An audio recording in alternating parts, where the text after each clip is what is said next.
社民連係咪？嗱，呢一段故事一定要講，即係話你激進派佢都係要收買。對於我個人嚟講就係、喂，佢收買激進派，亦都係為咗踢走我，係嘛？收買泛民主派，又等泛民主派嚟揼我，係嘛？咁我即係覺得呢個與有榮焉啦，係咪？同呢個咁嘅肥佬黎、淫賤黎，即係抗爭咗10幾年，係嘛？今時今日真相大白，佢就係泛民嘅金主嚟㗎嘛，係咪？但係你泛民主派呢一班人，過去20年爭取民主毫無寸進，係嘛？肥佬黎係利用你呢班人，係嘛？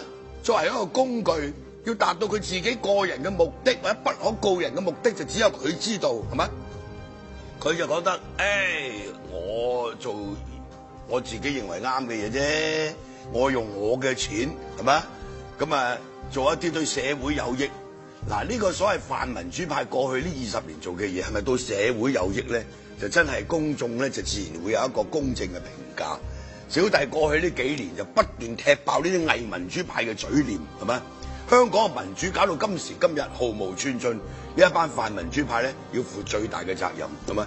亦都因為我去踢爆呢個泛民主派，就受到呢個泛民主派鋪天蓋地嘅攻擊，係咪？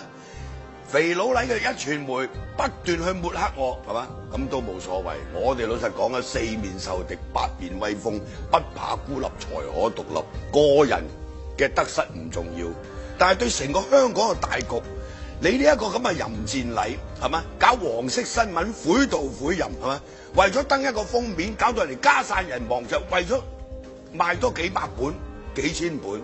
即係呢種人咧，就應該係落地獄嘅。理論上嚟講，你信天主教都冇用嘅，係咪？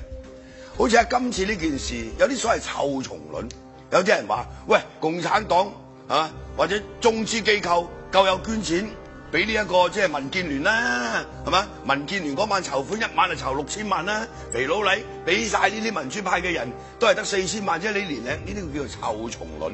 咩叫臭蟲論啊？好清楚。喂，你自己衰，跟住又揾個同你一樣咁衰嘅，或者衰過你嘅，或者冇你咁樣衰嘅攞嚟相提並論。但係如果你單獨係講民建聯，